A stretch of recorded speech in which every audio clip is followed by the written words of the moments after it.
Notre maman est vivante et elle nous parle, elle nous enseigne quelque chose qui ne peut pas être enseigné par les hommes. C'est comme le soleil. Elle est comme le soleil, elle est comme les arbres, comme la montagne, comme la rivière, comme les fleurs, comme les fruits. Elle est la vie. Je dois dire que je vis une expérience assez étrange parce que j'entends vraiment les paroles de Jésus, mais sûrement parce que c'est la tradition qui a porté nos pères, nos mères, nos grands-pères, nos grands-mères. Et je dois dire que d'entendre ces paroles, que c'est les paroles de la mère, de la maman, ça fait quelque chose. Parce que quand elle dit « vous marchez sur moi, vous êtes en moi, et je suis en vous », c'est des paroles d'amour. Et quand elle dit « prenez ceci et buvez cela, car c'est mon corps et mon âme, donné pour vous, pour que vous viviez ». Et c'est des paroles de simplicité et de proximité. Faites cela dans ma mémoire. Ne sortez pas de moi. Ne t'éloigne pas. Ne va pas trop loin. Reste avec moi. C'est dangereux, il y a le mal. Ne te fais pas mal. Garde, pense à moi. C'est à la fois étonnant comme expérience, hein. Vraiment étonnant. Je ne sais pas pourquoi, sûrement parce que je suis un être de tradition, donc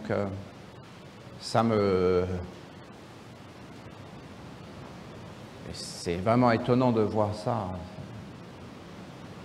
Je ne sais pas si j'arrive à vous le transmettre. C'est-à-dire que pendant 2000 ans, ils ont adoré des choses et des concepts. Ils ont réellement cru que c'était Jésus et qu'il fallait entretenir la mémoire de Jésus. Je ne dis pas que c'est mal d'avoir fait ça, hein, c'est pas... mais je dis que c'est quand même, ça fait quand même peur d'être complètement à côté à ce point-là et de prononcer des paroles où ils n'ont aucune chance de pouvoir les vivre. Parce que essayez d'entrer dans ce qu'elle dit. T'éloigne pas, reste avec moi. Ceci est mon corps et mon âme. Et pour toi, reste, fais ça avec moi, vis avec moi, ne sors pas de moi. Et écoutez l'enseignement qu'elle a donné, où elle a dit qu'on était toutes des femmes. Et qu'en réalité, ce que font les femmes, de mettre des enfants au monde, et à un moment donné, vous comprenez, il faudrait qu'on soit dans le silence et dans le calme, et qu'on s'intéresse à ces choses-là. En fin de compte, il faudrait juste qu'on se dise, voilà, les gouvernants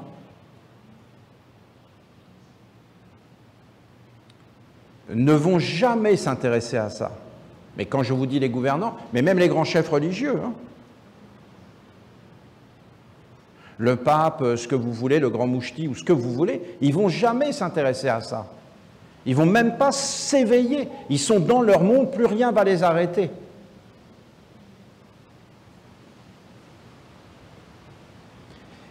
Ils voient bien que ça ne fonctionne pas. Il faudrait qu'on arrive à admettre que l'homme est faible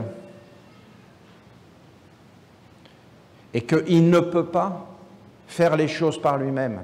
Il faut qu'il les fasse avec les animaux, avec les plantes, avec les pierres, et en accord, et pas en désaccord, pas en étant désaccordé. Même dans un orchestre, c'est complètement stupide. Vous en avez un qui veut jouer tout seul, mais ça ne sert à rien. Dans ce cas-là, autant pas jouer, autant tout arrêter, puisque ça va mal finir pour tout le monde. Hein.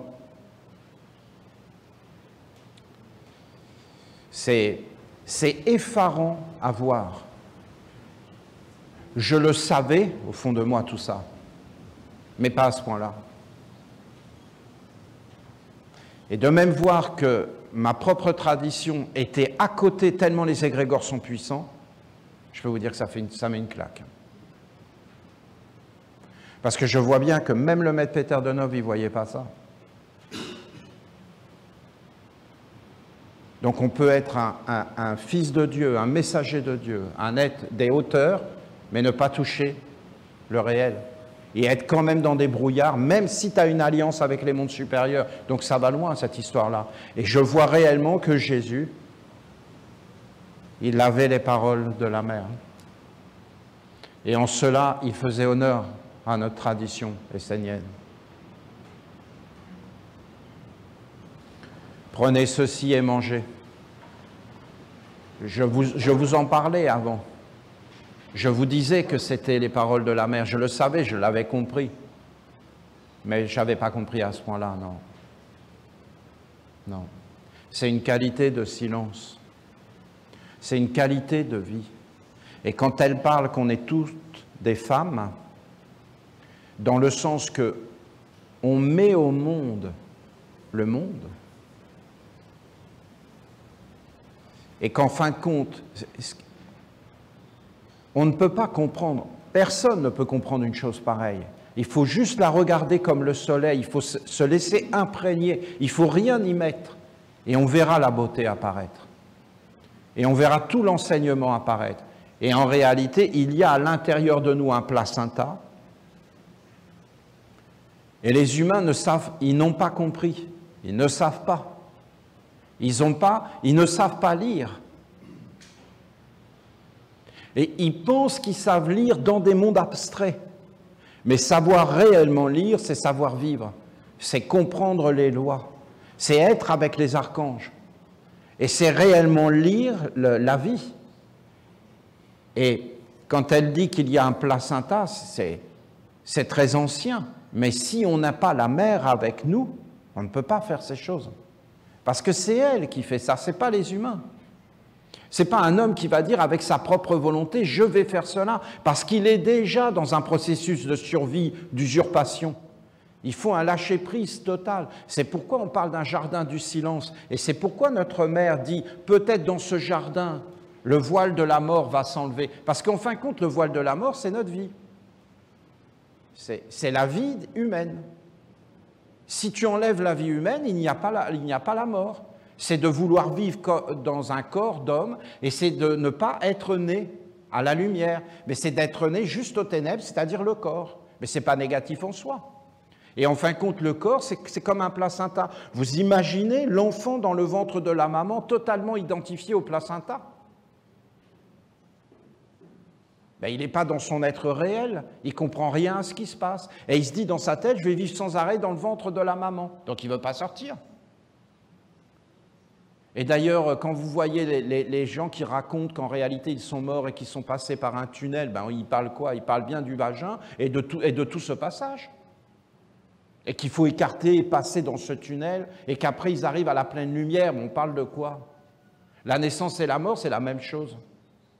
C'est le même processus en réalité, sauf que les humains vivent pour le placenta. Et personne ne parle de ça, dans le monde entier. Et oui, mais qu'est-ce que ça veut dire? Ça veut dire qu'en réalité, il y a une naissance à l'intérieur, une deuxième naissance. Et qu'en réalité, cette deuxième naissance, il faut faire un corps en demeurant en conscience avec la grande maman. Vous marchez sur moi, tout est vivant, soyez des animistes. Tu ne tueras pas la vie. C'est-à-dire, tu ne vivras pas pour le corps.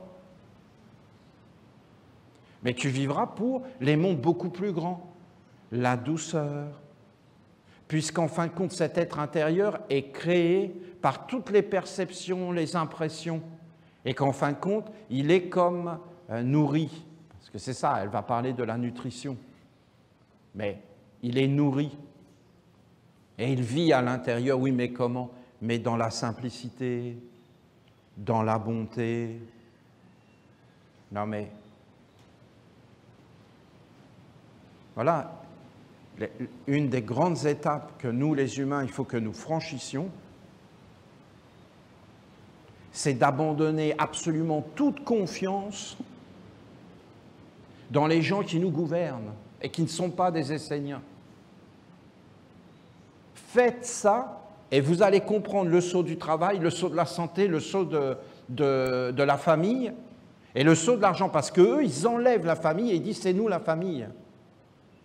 Et vous vivez avec nous et avec toute notre organisation. Et écoutez l'archange Uriel, ne laisse pas le monde organisé par les hommes organiser ta vie. Alors, bon, alors donc ça veut dire que nous proclamons qu'ils sont négatifs, nous les excommunions. Non, non, ils sont juste incompétents, mais à quand ils ne sont pas incompétents, ils sont des professionnels pour voler.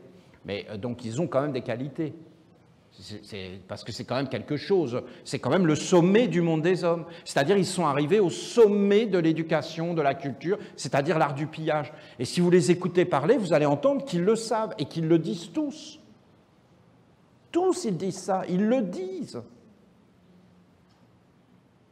Ils ne sont pas non plus... Donc il faut, si on arrivait à enlever cette autorité, et à ne plus placer notre vie dans ces mondes-là, sans les renier, sans les rejeter, sans les condamner, vous comprenez? C'est un savoir-faire intérieur. Le problème, c'est que les humains sont toujours dans le fanatisme, dans l'extrémisme, dans le sectarisme, et c'est toujours tout blanc ou tout noir et extrême. Mais ce n'est pas tout blanc et tout noir, c'est juste de trouver ta place à toi. Et en réalité, il n'y a personne à détester. Le monde est comme ça, et en fin de compte, il ne faut pas chercher à comprendre. Mais penser que ces êtres-là vont diriger notre vie, non, non. Il faut revenir vers notre mère. Il faut vivre avec elle. Vous croyez qu'on a des ennemis? Nos seuls ennemis, c'est l'illusion, le mensonge, l'incapacité, la non-honnêteté. La malhonnêteté, est-ce que c'est un ennemi? Non. Elle a le droit d'exister, vous comprenez l'idée? Mais en réalité, si on l'invite en nous, je peux vous garantir que c'est fini. Je ne parle pas d'une espèce de malhonnêteté qu'ils n'arrêtent pas de nous mettre devant le nez. On s'en moque de leur histoire à eux. On s'en moque totalement de tout ce qu'ils font. Moi, je vous parle d'être faux avec soi-même.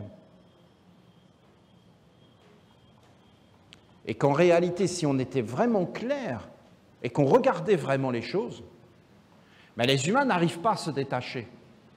Sinon, on reprendrait nos vies en main et je peux vous garantir qu'on n'aurait personne contre nous parce qu'on serait clair et qu'on parlerait de la bonté et qu'on veut vivre d'une autre façon. Et quand on voit les Amish et tous ces êtres, les Quakers, ils ont des problèmes parce qu'ils n'ont pas le savoir, mais leur démarche était bonne. Et en fin de compte, ils ont fait du bien à l'humanité, même s'ils sont dans leur démarche. Mais au moins, ils ont été jusqu'au bout de ce qu'ils croyaient être vrai. Après, c'est compliqué.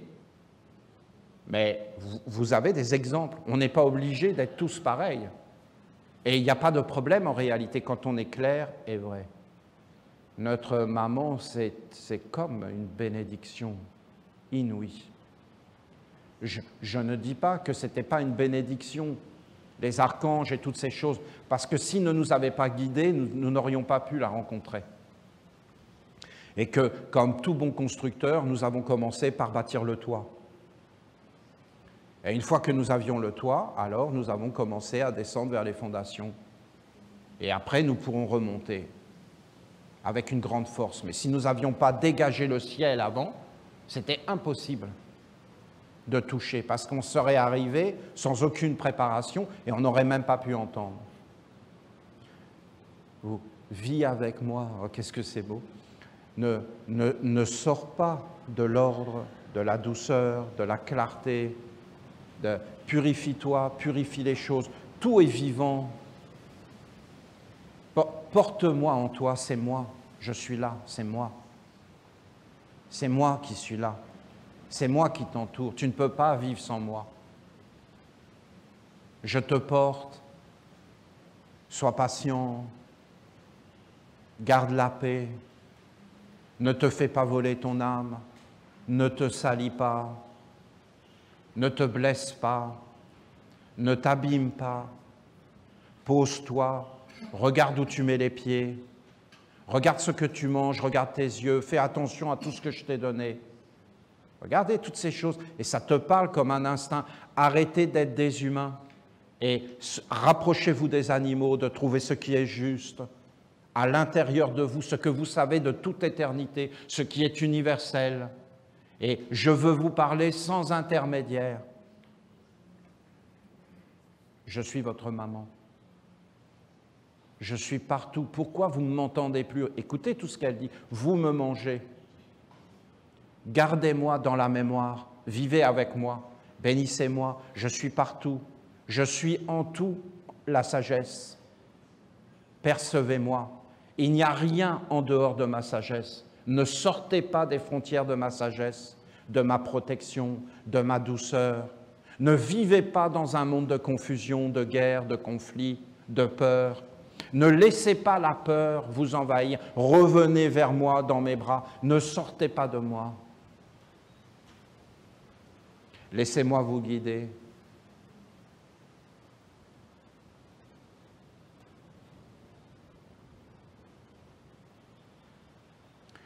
Pourquoi ils n'ont pas guidé les êtres vers la maman? Mais parce que vers la maman, tu perds le pouvoir. Jésus, tu as un pouvoir, tu contrôles Jésus. Faites cela en mon nom, faites cela en mémoire de moi. Mais qui est les gardiens de Jésus? Mais c'est nous les gardiens de Jésus. Donc nous avons l'autorité suprême parce qu'il nous a donné les clés qui ouvrent et qui ferment. Hein? Le oui et le non.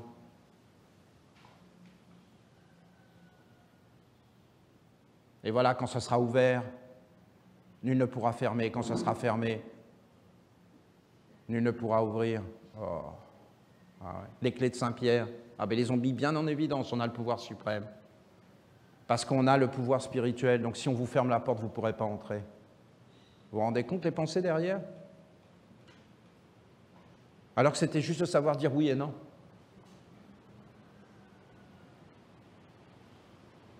C'est pas rien, hein? C'est pas rien. Mais c'est quand même un sacré centrage, parce qu'il n'y a que toi qui peux le dire. Et moi, je ne peux pas le dire à ta place, sinon qu'est-ce que je fais si je le dis à ta place? Ben, je prends ta vie. Et je te contrôle. Et je dis comment tu dois penser, qu'est-ce que tu dois faire, et je deviens une autorité suprême que tout le monde doit servir. Parce que je serai une sorte d'élu. Mais ça, c'est totalement faux en réalité, parce que c'est pas beau. La beauté, c'est qu'un être aille vers une maturité. Non? Vous aimez pas ça, vous? Une maturité? Et des êtres, ils pensent par eux-mêmes, parce qu'en réalité, c'est notre mère, et notre mère est un bien commun. Et qu'en fin de compte, on a juste à penser, mais je trouve ça tellement simple. Hein. Il n'y a que la mère. Ça me passionne. Hein. Parce que je vois que si nous sommes de plus en plus nombreux à rencontrer notre maman, eh bien nous allons nous libérer. Et nous allons nous poser. Et si ce n'est pas nous, eh bien, qu'est-ce que ça peut faire? Voilà, oui, nous sommes faibles. Et alors, où est le problème? Que celui qui n'est pas faible jette la première pierre. Donc, on n'a pas de problème, on est même mieux, on est vraiment qui on est, et peut-être que les générations futures vont être plus fortes si on pose des bases. Et qu'eux, ils vont vouloir vivre avec la maman, peut-être. La maman n'est pas inquiète, hein. Elle est là, sereine. Elle attend. les mondes. C'est la sérénité, c'est le bonheur, les extases. Bien sûr, dans des pays comme ça, c'est évident que c'est éclatant de lumière. Donc, on est toujours comme dans un éveil de lumière. Tous les centres sont en éveil, il y a des couleurs partout. Ce sont des pays privilégiés. Ce sont des pays où il y a toujours eu des enseignements très puissants. Et en relation avec le soleil et avec la terre et avec les éléments. Car tout pousse, tout est dans la richesse. Mais toute la terre est dans la richesse. Hein.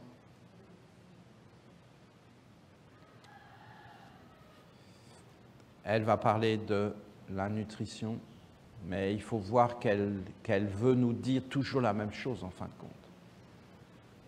compte. Qu'on devrait rester avec elle et ne pas sortir d'elle. Et qu'on devrait être tout le temps dans sa mémoire, dans sa sagesse, dans sa nutrition et dans son éveil.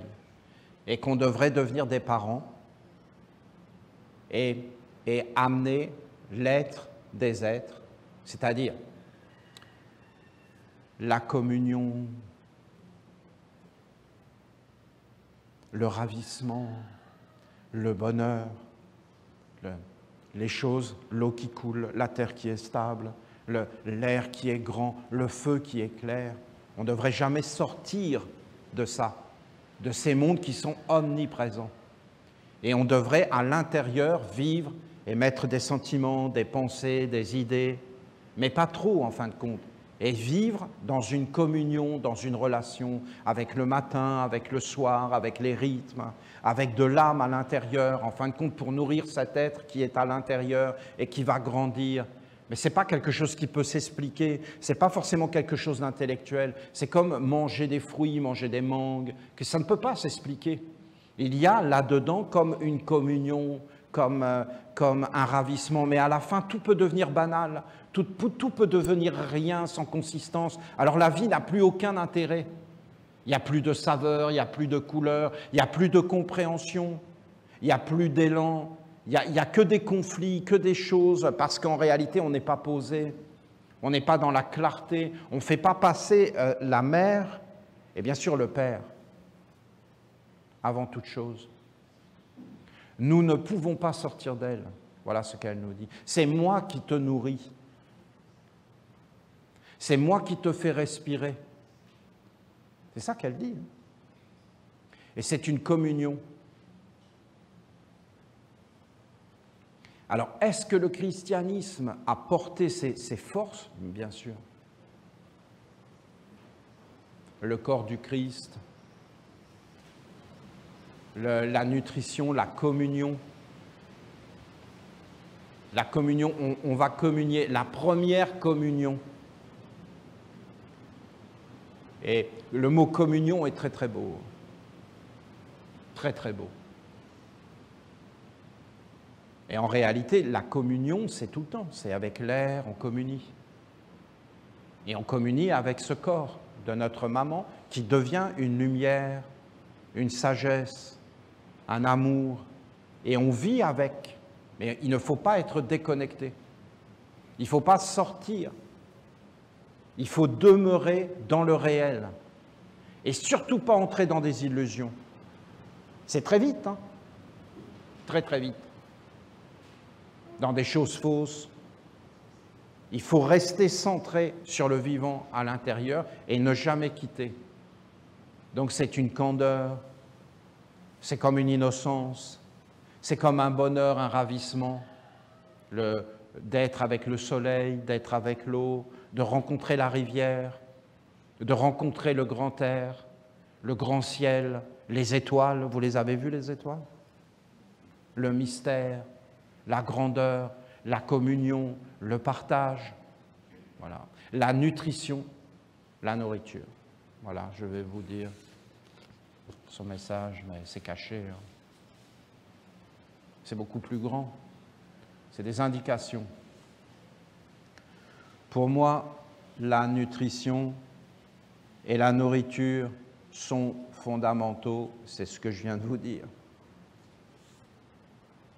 Méditez sur cet art de vous nourrir et de nourrir. De nourrir. Car nous nourrissons des mondes sans arrêt. Et nous les mettons au monde sans arrêt.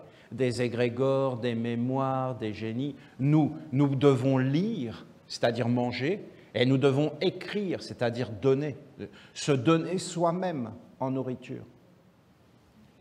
La Vierge essénienne, je vous avais raconté comment elle se lavait dans la rivière et aussi avec de la terre. Et après, elle s'enduisait de figues et elle s'offrait aux anges comme une sexualité des anges et d'être fécondée par les anges et d'être dans l'amour avec les anges, mais très organique, physique. Le corps participe. Parce que c'est les spiritualistes qui ont séparé les choses. Il y aurait des relations avec les anges, il y aurait des relations avec les hommes. Mais en réalité, c'est juste une joie de vivre, un partage, une communion, une beauté, une expérience de vivre avec amour, de vivre avec grandeur, de s'ouvrir à ce qui est beau, à ce qui est juste, à ce qui est noble, et de vivre en fin de compte avec des lois, avec des connaissances, avec la force et non avec la faiblesse, et de nourrir la force et non la faiblesse, et d'être dans une simplicité et de se détendre, et d'entrer dans la communion, les ravissements, les extases. Nous vivons uniquement dans des mondes terre à terre, dans le sens pas du tout concret, mais dans des mondes qui volent. Notre âme, notre beauté, notre réjouissance, notre joie de vivre. Vous les imaginez, les missionnaires qui sont arrivés à Tahiti et dans la Polynésie, en Polynésie, toutes les filles étaient à poil.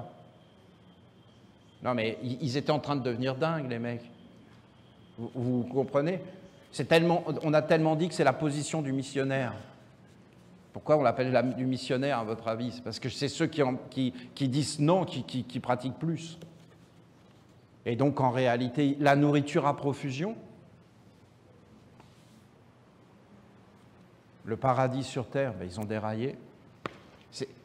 Ils n'étaient pas dans des choses de bonheur, ils étaient dans des choses qu'il fallait souffrir pour expier. Et ce n'est pas du tout ce que dit la mère. Hein. Elle parle de communion, de partage, de bonheur, de réjouissance. Elle parle de se nourrir avec elle et de devenir des êtres de nourriture, de nous donner en nourriture aux autres à travers nos paroles, à travers nos yeux, à travers nos échanges, et de nourrir la divinité dans la communauté, dans la nature, dans les arbres, par des paroles, par des chants, par des danses, par des mouvements, par des rites, par notre travail, et d'amener de la beauté, d'amener de la joie dans tous les mondes. Méditez sur cet art de vous nourrir et de nourrir. Il y a là toute une science et un savoir-vivre du bonheur. De très grande valeur et un noble chemin est contenu dans l'acte de se nourrir, de nourrir et dans la nourriture. Parce que la nourriture, ça montre qu'on est interdépendant. Et ça montre qu'on a besoin les uns des autres. Et ça montre en réalité les échanges. Et ça montre la vie commune et la communion. Et ça montre le partage et toutes ces choses. Et même quand on regarde les corps, dans le corps de terre, en réalité, il est fait avec le cosmos. Il y a le Soleil, il y a Vénus, il y a Mercure dans le corps de terre. Il y a toutes les planètes, toutes les étoiles à l'intérieur du corps de terre. Il est vivant et animé de tous les mondes. Il n'est pas séparé, ton corps. Il est dans l'univers. Et il vit avec l'univers et il le connaît. Hein. Il y a des étoiles à l'intérieur de ta tête. Partout dans le corps, il y a des grands mystères. Et tout ce que tu peux voir à l'extérieur, c'est à l'intérieur. Après, tu as ce corps d'eau tellement étrange qui te permet de vouloir, qui te permet de sentir, qui te permet de comprendre, d'avoir des pensées, d'être illuminé, mais qui fait aussi que l'eau peut être très sale, que tu peux faire n'importe quoi, que tu peux te tromper, c'est dans ton corps d'eau. Mais regardez, ça va vers des mondes. Après, tu as un corps d'air tellement grand qui te permet d'avoir des grandes idées, d'être animé par des choses immortelles. Mais tout le monde n'a pas de corps d'air, tout le monde ne respire pas, comme tout le monde ne s'alimente pas. Hein. Parce qu'on ne parle pas de manger pour le corps, on parle de nourrir l'être global. Non, moi je mange que pour mes pieds. Et non, c'est l'être global. Et quand on parle de culture, et quand on parle de toutes ces choses, on parle de choses beaucoup plus grandes, de communion, de grandeur.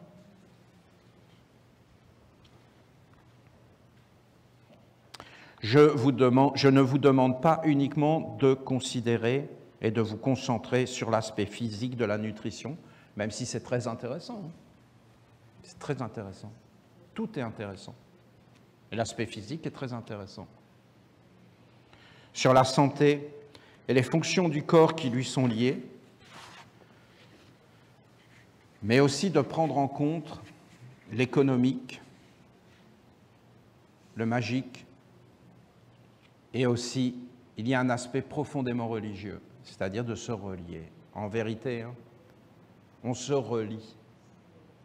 C'est un lien, c'est du tissage, c'est des mondes, c'est de la magie, manger, dans tous les mondes. Nous mangeons des pensées, nous mangeons des sentiments, nous mangeons des perceptions. Nous nous nourrissons avec nos yeux, avec nos oreilles, avec nos sens. Nous allons chercher de la nourriture partout pour nourrir différents organes à l'intérieur de nous. Prenez, ceci est mon corps, ceci est mon âme. Mangez avec moi, demeurez avec moi.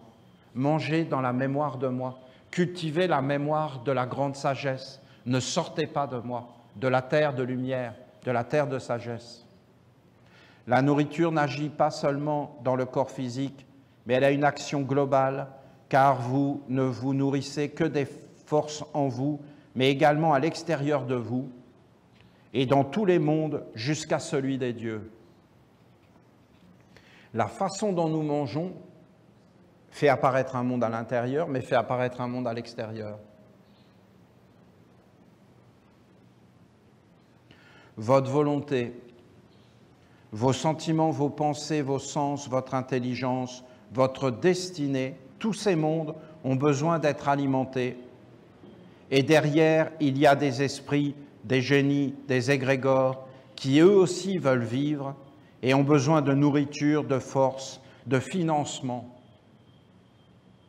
La nourriture est liée au financement. L'argent, c'est une nourriture pour des mondes qui se nourrissent et qui ça circule. En fin de compte, la nutrition, dans la nutrition, il y a toutes les lois de l'univers. Il y a tous les messages de tout. Et en fin de compte, si nous savions manger, nous saurions tout faire. C'est la communion. Et tout serait éclairé, c'est ce qu'elle dit. Car on saurait pour qui on mange, qui on nourrit, qui on finance en fin de compte, pour qui on vote, pour qui on proclame et pour qui on existe. Et c'est pourquoi en s'emparant de la nutrition, ils se sont emparés de tout. De la famille, parce que c'est le lieu de manger. De la santé, bien sûr. De la colle à bois, de l'anus de castor. Et du travail. C'est gentil, hein, la colle à bois. Des poils humains. Des poils humains dans le pain.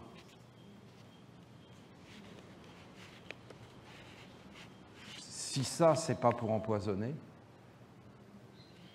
et si ça, c'est pas un financement, et tout un monde qui est derrière, et qui n'est plus du tout en communion avec notre maman, hein,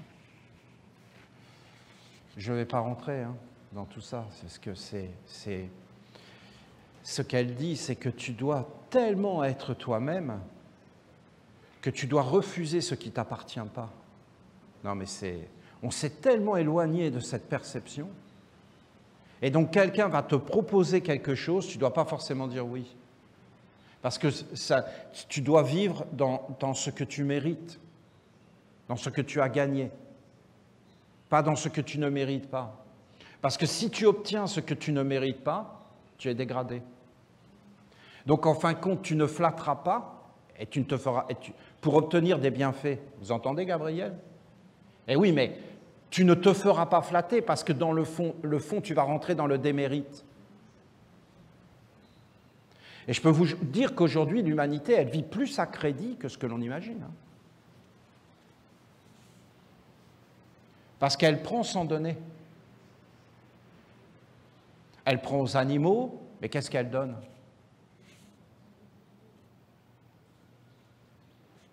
Où elle fait apparaître la divinité?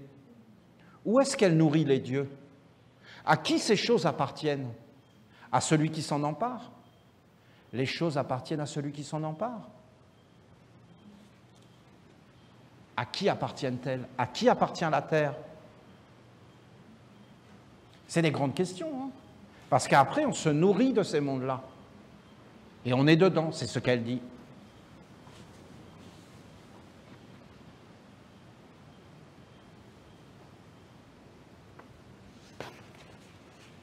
Voilà.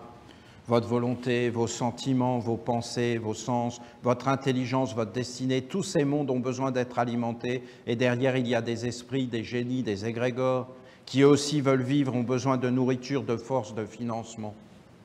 Le côté sombre, on arrête de le financer, il n'a plus aucune force. Tu arrêtes de donner ta force à la faiblesse, elle n'a plus aucune force. Son essence, c'est la faiblesse, elle n'a pas de force. Votre façon de percevoir le monde nourrit des êtres. Notre intelligence, nos conceptions nourrissent des êtres. En vous et autour de vous, et vous devez en être conscient. C'est comme une colonne, et autour, vous avez des êtres qui s'enroulent, et des mondes qui s'enroulent comme une respiration. Hein. C'était le grand caducée d'Hermès, et c'est en réalité l'Esprit Saint dans un corps saint. Et de savoir exactement qui tu es, qui tu nourris, et d'être dans cet éveil. Mais tu ne peux pas y arriver si tu n'es pas posé et que tu n'es pas empli et dans la protection de la grande maman, et d'être dans ces initiations, et après d'être dans une action où, en fin de compte, tu peux fermer les portes. Parce que si après tu es complètement dépendant d'un monde qui t'écrase, je ne vois pas comment tu peux faire pour respirer et pour t'en sortir. Donc il faut vraiment trouver la force de rebâtir un monde dans lequel on peut vivre dignement.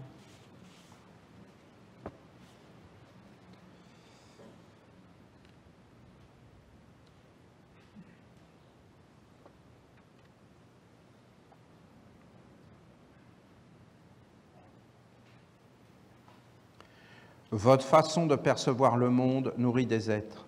Rappelez-vous l'expérience de l'animal qui est conduit vers l'abattoir et qui empoisonne sa viande. C'est normal, hein. Il ne le fait pas exprès. Hein. Il ne se dit pas « je vais empoisonner ma viande pour que le type qui va me manger, il va tomber malade ». Il ne pense pas comme ça. Il empoisonne sa viande parce qu'il est terrifié, parce qu'il a peur, parce qu'en fin de compte, il ne comprend pas ce qui lui arrive, parce qu'il n'est pas d'accord, parce que même le fait de rentrer dans un camion et de ne plus sentir la maman sous ses pieds, et dans un monde complètement technologique qui pour lui n'a aucune âme, et d'être sur des roues qui pour lui portent malheur, puisque la roue, c'est une des pires inventions qui existent, puisque en fin de compte, cette roue, c'est la malédiction par excellence. La roue est la plus belle invention de l'homme. Ben oui, on parle bien de la même chose, oui. On est d'accord. La roue, ça veut dire que tu vas faire toujours les mêmes expériences sans jamais t'éveiller. On est d'accord. Et les animaux, regardez les chiens, ils détestent les roues. Parce que les chiens étaient les guides. Et ils te disent ce qui est mauvais.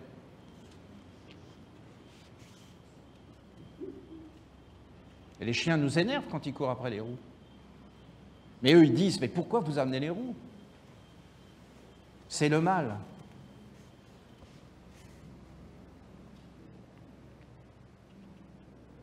Alors, est-ce qu'on peut utiliser le mal? Oui, mais à dose homéopathique. Avec beaucoup d'attention, mais pas de le développer. Vous vous rendez compte, un monde qui n'apprend jamais rien, qui fait toujours les mêmes erreurs, sans jamais apprendre et sans jamais tirer une sagesse, donc sans jamais digérer, donc sans jamais conduire les choses dans des expériences plus hautes, plus grandes. Donc on mange, on boit, on vit, pour rien. Ça, vous avez la roue.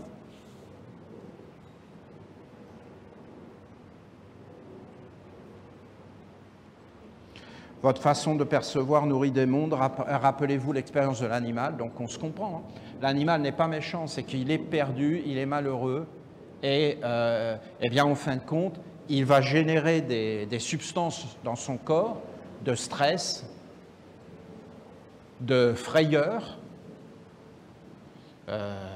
de conflit, de refus, de peur, panique. En fin de compte, quelque part, soyons bien clairs, c'est de la torture. Et je ne sais pas si toi, ça t'est arrivé des fois, et je pense que c'est arrivé à beaucoup d'êtres humains sur la Terre, d'être complètement désespéré, d'être dans la panique, de perdre le contrôle, d'être profondément malheureux, bah, tu es en train de t'empoisonner.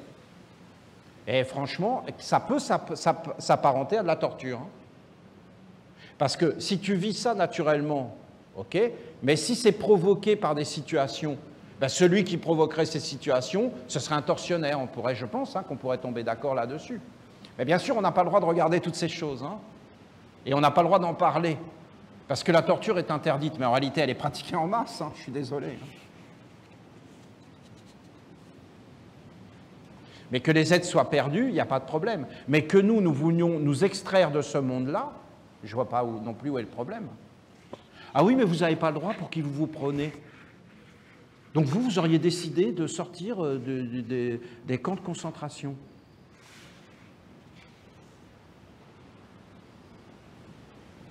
Et c'était une petite fille qui racontait ça. Il les faisait rentrer dans la douche. Et en fin de compte, la fenêtre, elle a ouvert la fenêtre, elle est sortie. Et elle s'est sauvée. Oh bah, et dis donc, eh oh! Non, parce que maintenant t'en parles, mais à l'époque c'était illégal. Hein. Alors, est-ce qu'il y a prescription? Alors, qu'est-ce qui est légal, qu'est-ce qui est illégal? Le général de Gaulle était un terroriste, puis après c'était un héros. Donc c'est quoi? C'est qui là-dedans? C'est qui décide?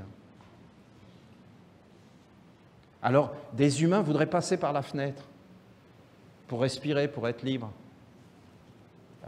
Ça va gêner qui? Est-ce qu'on peut changer le système? Non, j'y crois pas. Non. Est-ce qu'on peut se sauver et bâtir un autre monde? Oui, on peut le faire. Et personne ne va s'y opposer, je peux vous le garantir, si c'est bien fait. Hein. Bon, ça faisait longtemps que j'étais pas là-dedans, parce que c'était quand j'étais jeune, moi, que j'avais ces pensées-là. Les animaux, tout ça.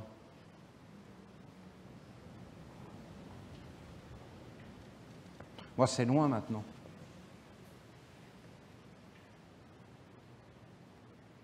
Qui empoisonne sa viande, et comprenez que vous faites la même chose avec votre propre vie, mais même avec nos enfants, hein, si elle n'est pas conforme. Pour moi, tout ça, c'est de l'empoisonnement, voilà. Voilà.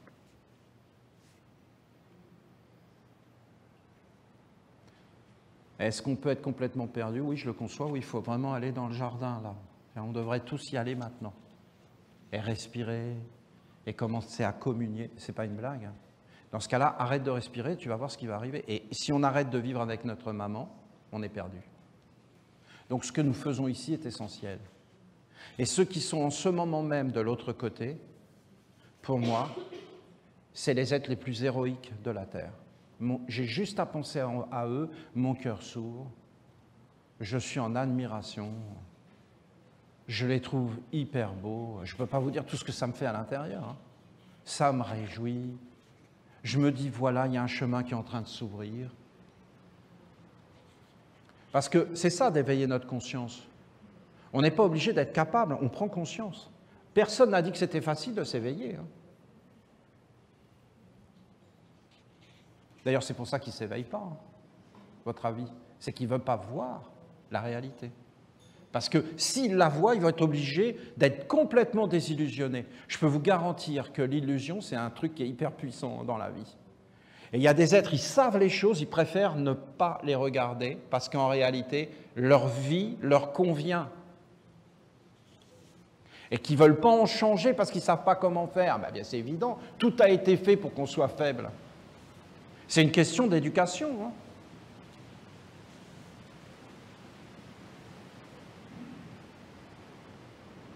Donc l'animal qui empoisonne sa viande, et comprenez que vous faites la même chose avec votre propre vie si elle n'est pas conforme. L'animal s'empoisonne par la frayeur face à un monde qui ne comprend pas et qui s'empare de lui. L'homme, c'est par ses oreilles et ses yeux contre le sinistre. Il y a aussi la parole qui peut devenir un courant toxique. Comment voulez-vous être dans la douceur, l'harmonie intérieure, la compassion, si à l'intérieur il y a des oreilles et des yeux qui sont indépendants de votre être propre, de votre nature, et qui vous conduisent à vous nourrir dans un certain monde, à le nourrir à votre tour, à le financer, à le concrétiser, à lui offrir la force et à lui ouvrir les portes de l'existence.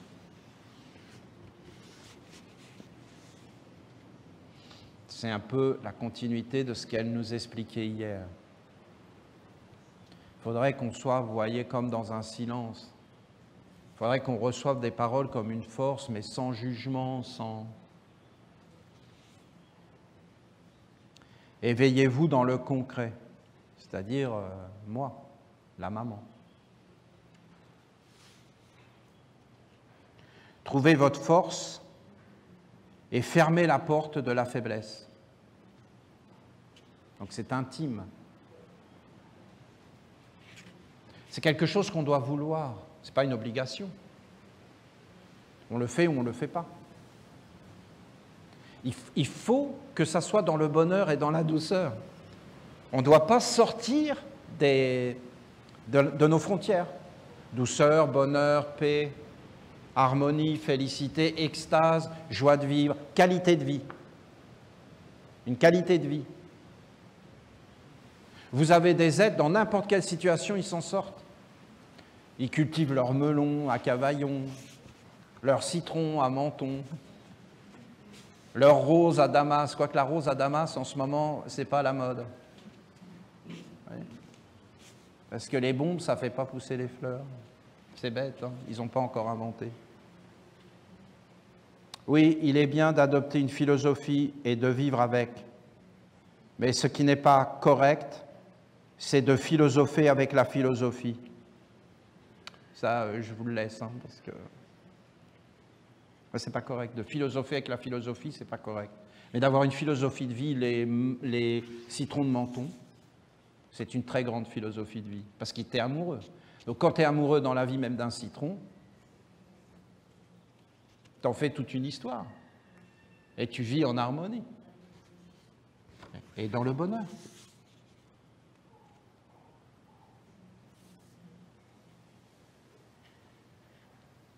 Soyez concrets. Soyez dans la réalité, soyez actifs et mettez en œuvre ce que vous percevez et savez être authentique. Vivez par vous-même, éveillez vos oreilles, est-ce que c'est vos oreilles? Éveillez vos yeux, est-ce que c'est vos yeux? Éveillez vos sens, posez vos corps. Soyez dans le contact de tout ce qui est naturel, vivez avec nature, soyez dans la nature, vivez avec votre nature. Ne soyez pas dénaturés. N'allez pas dans les côtés qui empoisonnent. Ne mangez pas de poison. Dans aucun monde. C'est assez simple, hein? Non, vous ne trouvez pas?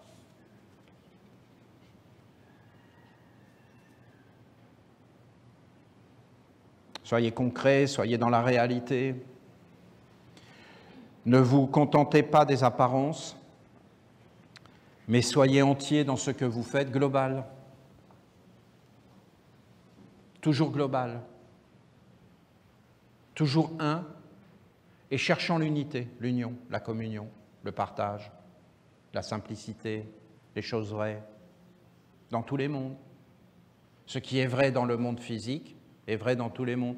Vous croyez vraiment qu'un paysan qui empoisonne sa terre, il est heureux de vendre ses produits? Vous croyez vraiment qu'un boulanger, vous croyez vraiment que les restaurants, qu'un restaurateur, il est content de vendre des produits congelés? Vous croyez qu'il est content?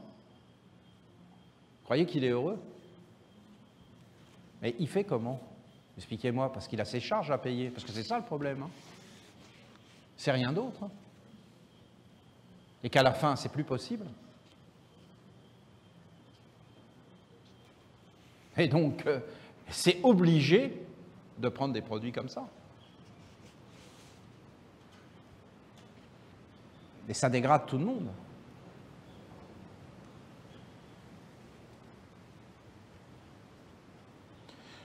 Ne vous contentez pas des apparences, mais soyez entiers dans ce que vous faites.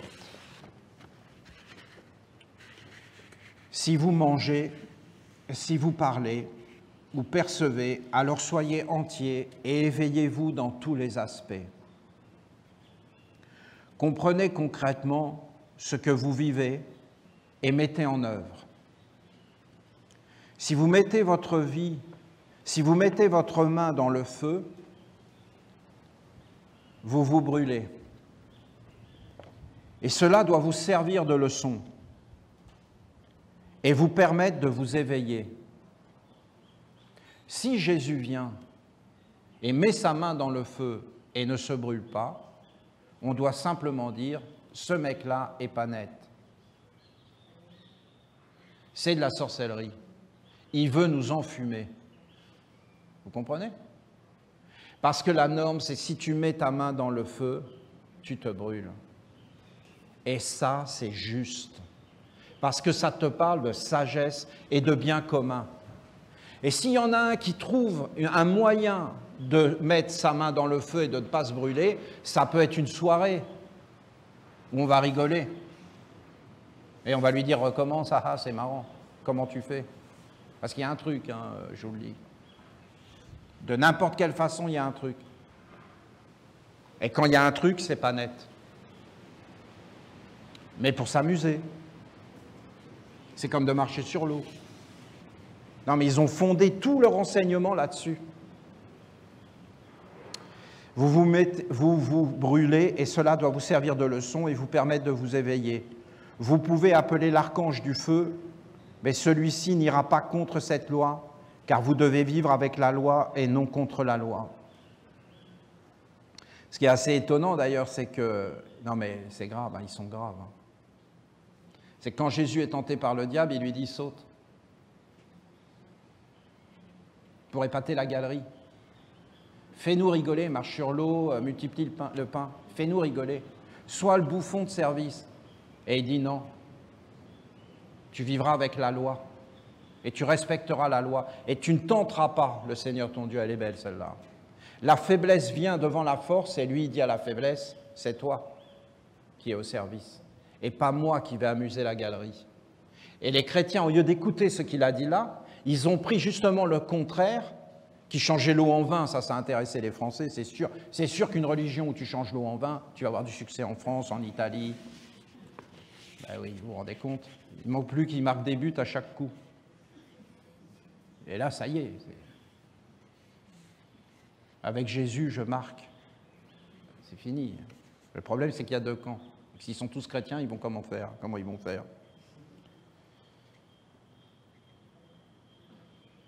Comprenez concrètement ce que vous vivez. Si vous vous brûlez, ben refaites pas.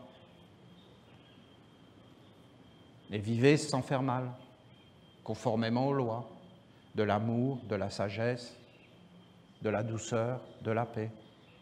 Plus de guerre, plus de conflits.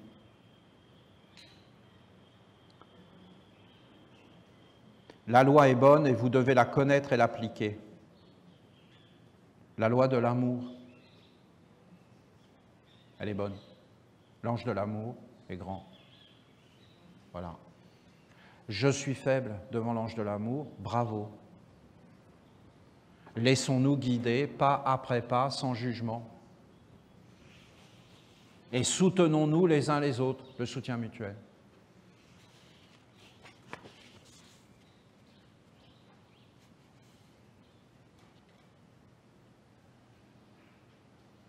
Si vous vous nourrissez de pensées sombres et les laissez s'installer en vous, si vous n'appelez pas les pensées lumineuses qui équilibrent et stabilisent le corps, alors vous vous empoisonnez, vous-même,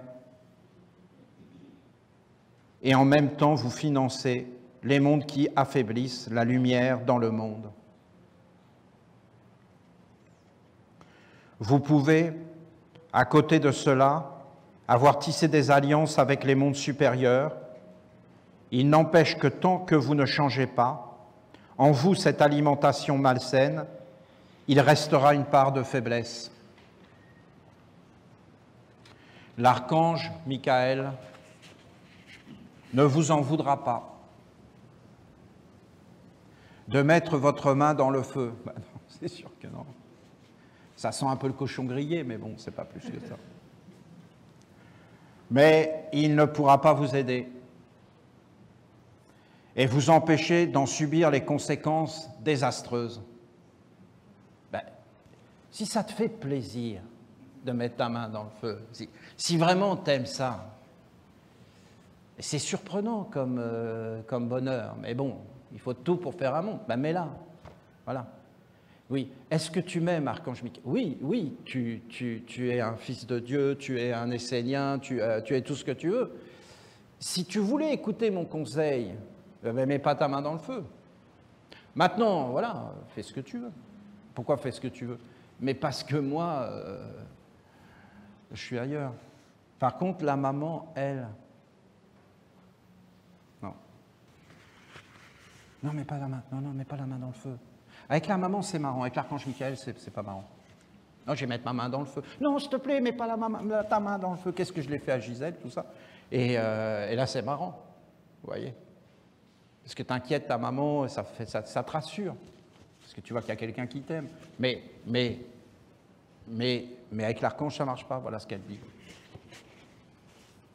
J'adore. La maman, elle est dépendante de nous. Hein.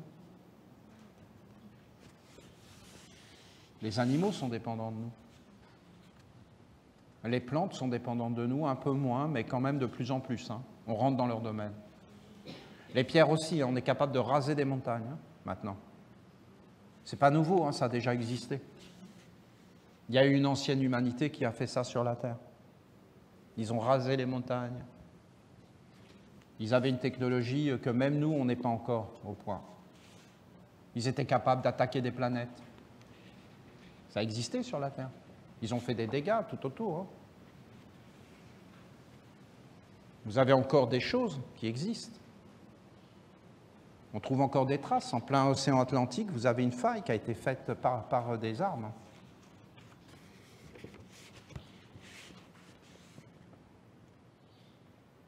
Ça peut aller très loin, hein. Je peux vous le dire, la bêtise.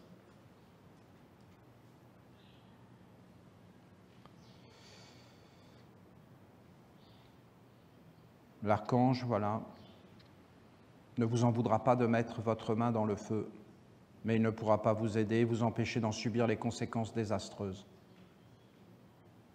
Tu auras une alliance avec les mondes supérieurs, mais tu vivras sur la terre dans la douleur. Et ils attendront que tu ne sois plus sur la terre pour t'accueillir dans les mondes supérieurs. Mais sans arrêt, quand tu viendras sur la terre, il faudra que tu aies ce truc d'avoir mis ta main dans le feu.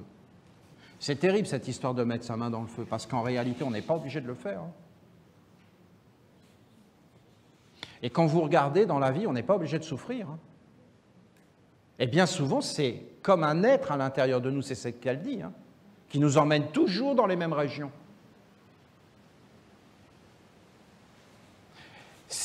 Il faut le faire, de parler comme on est en train de parler, et de transmettre des messages de la mer. Mais vous comprenez bien que ces messages ne peuvent être qu'intérieurs.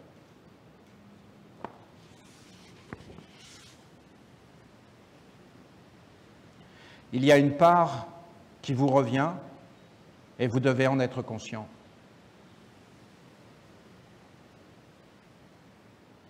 Si vous continuez sans cesse, alors vous deviendrez faible.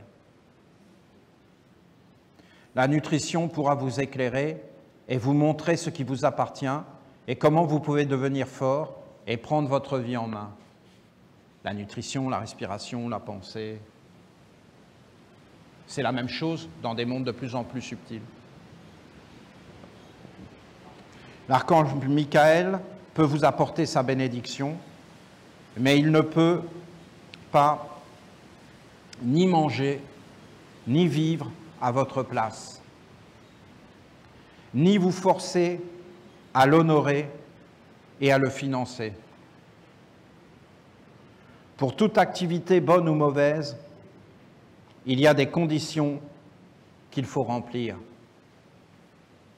C'est des associations, des communions, donc c'est une nourriture, donc c'est une façon d'être au monde, une façon de vivre, une façon de penser, une façon de regarder, donc c'est une culture. Et donc c'est le grand philosophe français Coluche qui disait, un des plus grands philosophes français, qui disait « Si personne ne l'achetait, ça ne se vendrait pas. » C'est grand, c'est digne de la palisse.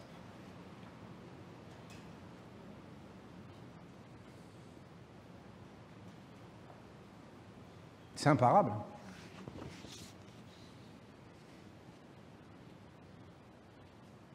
Je trouve ça énorme. Hein. C'est vrai. Si personne ne l'achetait, si personne ne le finance, si personne donne ses yeux, si personne donne ses oreilles, si personne n'en mange, ça n'existe pas. Donc il y a un monde que c'est nous qui créons.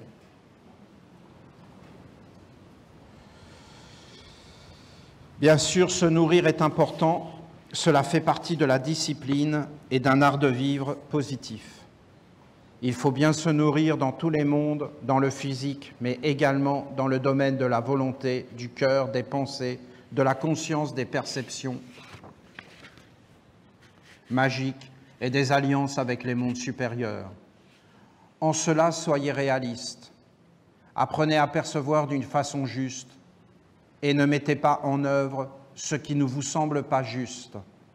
Ne dites pas « je suis faible », car une telle parole n'est pas complète. Dites « je suis faible, mais je vais changer. Je veux travailler sur moi pour placer d'autres écritures en moi, pour appeler d'autres esprits, me lier à d'autres génies et à d'autres égrégores. Ensuite, entrez dans l'action, dans la détermination d'essayer de découvrir une autre façon de faire, d'être, de fonctionner. Ne vous laissez pas enfermer dans un monde. Ne permettez pas à une influence extérieure et étrangère d'ordonner et dicter votre façon d'être et de vivre. Vivez l'expérience de la plénitude en vous-même. Soyez doux, compatissants, afin de vous nourrir autrement et d'appeler d'autres mondes à se nourrir de vous dans des sentiments d'extase et de communion.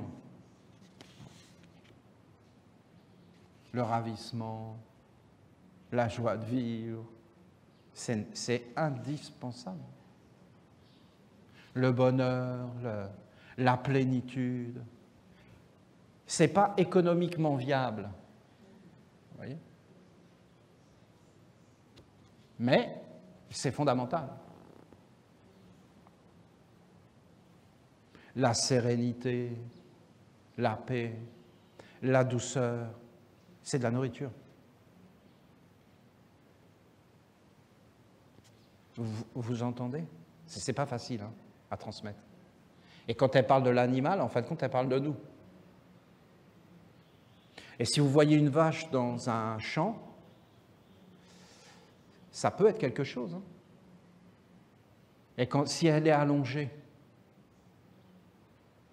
ça fait quelque chose, non? Et après, tu passes à côté, elle te regarde. Et dans son œil, il y a quelque chose. Hein. C'est une nourriture. Et après, tu vois la même vache dans un camion, emmenée à l'abattoir. Elle n'a plus la maman. Elle n'est pas dans la même ambiance. Moi, dans ma tête, emmenée à l'abattoir, c'est-à-dire dans l'école de la République. Vous comprenez? Non, mais Olivier, t'exagères. Mais non, je vous dis vraiment, je suis désolé. Je suis vraiment désolé de vous dire ça, mais je vais vous dire quoi? Vous n'aurez pas l'Alsace et la Lorraine. Non mais nous on s'en fout de cette histoire-là, vos frontières et tout ça. Où est la paix, où est l'harmonie, où est l'entente, l'accord mutuel?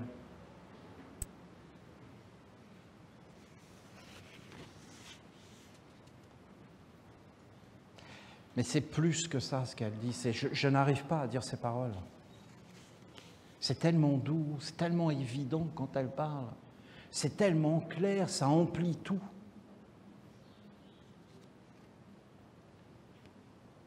Entrer dans l'élévation intérieure, l'extase de communion, le soleil, voilà. Entrer dans l'élévation intérieure et découvrir qu'est-ce qu'est la santé et la sainteté. D'être saint. En fin de compte, la sainteté, c'est l'amour. C'est de faire l'amour avec tout le monde.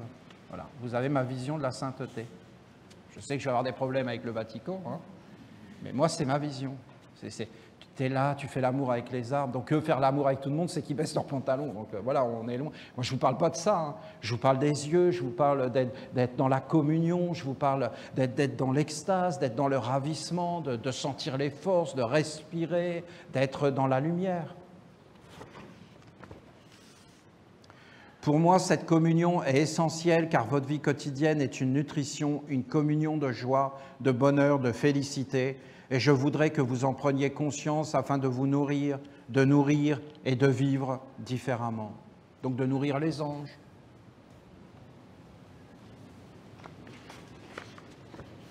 Être avec moi, c'est se nourrir à ma table. C'est manger mon corps et boire ma vie dans tous les mondes pour me faire vivre en vous et vous en moi, afin d'être sain et en bonne santé.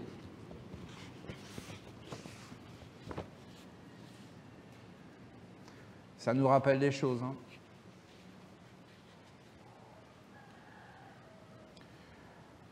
Vous ne pouvez pas être avec moi et vous nourrir dans l'inconscience, le faux, la pauvreté, le mécontentement, la maladie et la mort. Donc ça veut dire que si on est comme dans une conscience qu'on va mourir, c'est qu'on a mal mangé. Non mais vous vous rendez compte? Et vous comprenez maintenant quand il parlait de vie éternelle, d'immortalité, c'était lié à la nourriture. Et c'est pourquoi il disait que celui qui mange et boit aura la vie éternelle. Vous entendez? Vous voyez la différence entre une superstition stérile, la stérilité, et en fin de compte, la résurrection et la vie. Parce que la parole tue.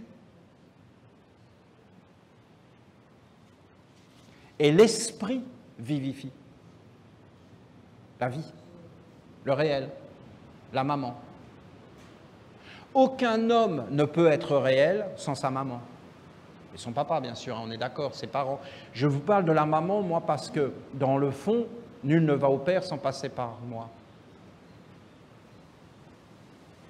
Le Père est omniprésent. Le Père et moi, nous sommes un. Qui me voit, voit le Père.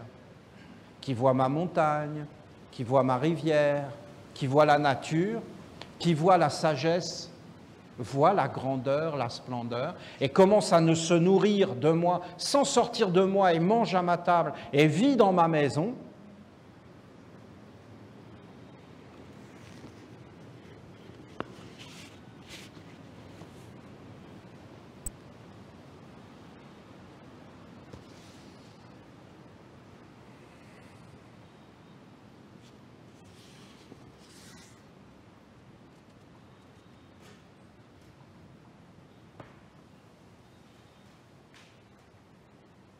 vous ne pouvez pas être avec moi et vous nourrir dans l'inconscience, le faux,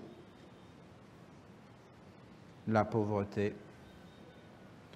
le mécontentement, d'être conduit en esclavage, hein, la maladie et la mort. Donc si tu crois que tu es mortel, c'est que tu as mal mangé dans ta vie. Et tu as été conduit vers pauvreté et vers le corps, en fin de compte. Mais tu n'as pas fait apparaître l'autre par la nutrition et la communion et le lien. Voilà l'enjeu. Si je veux t'enfermer, ben, je n'ai pas intérêt à ce que tu écoutes ça. Tu comprends l'idée derrière? Parce que si je veux t'enfermer, ben, et si tu commences à comprendre ça, ben, tu vas te libérer et je vais perdre le contrôle. Donc il y a un intérêt à ce que tu sois mortel, ça rapporte. Voilà. Sinon, pourquoi les êtres nous empoisonneraient? Mais posez-vous les questions dans la nourriture. Où est l'intérêt de faire ça? C'est qu'il y a deux courants. Il y a un courant qui va vers la déchetterie et il y a un courant qui va vers le... Et même dans la nutrition et dans la digestion, avec le sang, la circulation, la respiration, c'est tout un organisme. On peut être émerveillé de cette beauté dans laquelle nous vivons. Nous vivons dans la beauté. C'est une certitude.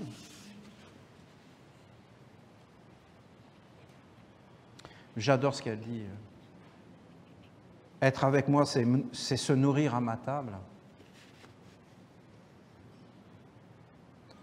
Il n'y a qu'une seule méthode.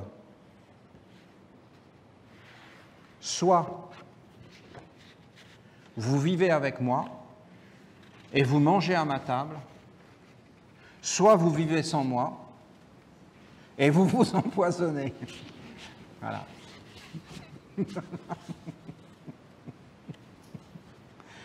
Ah, c'est une belle journée. Vous voyez, je commence à me détendre. Hein? La mer est là, ça y est, j'adore. Soit, il n'y a qu'une seule méthode, mais il y en a deux en fin de compte. Hein. Il n'y a qu'une seule en fin de compte. Donc voilà, faites votre choix. Faites votre choix. Soit tu vis avec moi, soit tu es empoisonné. Voilà. Vivre avec moi, c'est prendre la décision de cheminer avec la vie et de se nourrir dans la communion vivante et le partage. Voilà. Un Dieu est dans l'oranger, un Dieu est dans le manguier, un ange, un archange, une vertu, une force, une bénédiction. Je mange et je dis merci, et je dis merci à la vie, et je prends toutes les saveurs et je nourris tout mon être. Et dans une pensée, c'est la même chose. Et il y a une divinité dans ce texte, mais ce n'est qu'un texte. Et en réalité, cette divinité est beaucoup plus grande et parle à travers tout. Parce que la table de Dieu, c'est en fin de compte le monde entier et c'est sa maison. Et ça n'appartient pas aux humains, ça appartient à d'autres êtres. Et on doit vivre dans un respect mutuel et un échange et une communion et un partage. Et dans le partage, ce n'est pas de prendre sans rien donner. Ça, c'est un appauvrissement. C'est de prendre et de donner et d'amener une communion. Voilà, vous avez des mondes et des mondes. Vous avez toute une science, hein, tout un art de vivre.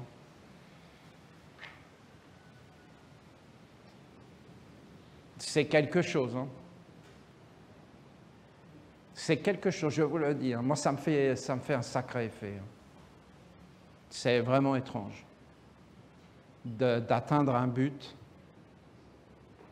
d'être posé et de commencer à entendre un monde qui est en dessous, en fin de compte. Donc, il est plus grand que tout. Parce que le plus grand, c'est le plus grand serviteur. C'est celui qui est là et qui prend soin de toi. Et qui éclaire tout et qui toujours te lave. Gabriel fait ça.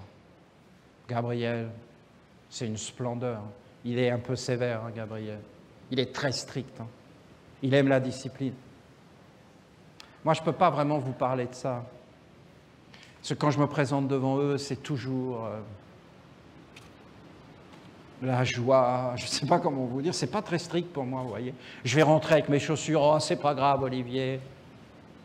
Et toi, tu vas rentrer avec tes chaussures, c'est... Je ne suis pas forcément la bonne personne hein, pour ça. C'est marrant, voilà.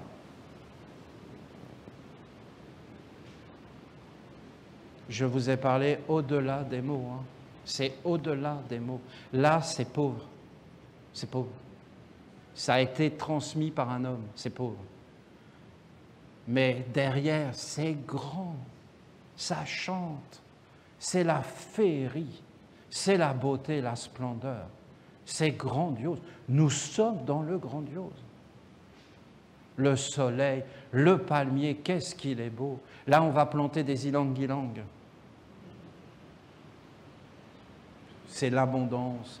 Des ylang-ylang. Ça donne des fleurs toute l'année. Dans le jardin de la lumière, nous plantons des ylang-ylang parce que c'est anti-anxiolytique et déstressant. On en a besoin. On en a besoin, mais c'est sûr. Donc on va mettre partout des ylang-ylang. Hein. Voilà. Vous êtes heureux? Heureuse? Grand merci. Que notre nourriture soit belle, que notre partage soit plein de fleurs, que nous soyons dans la douceur, plein de bonheur, plein de force.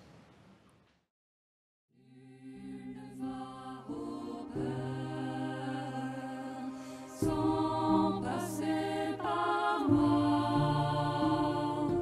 le Père et moi, nous sommes un. Nul ne va au Père sans passer par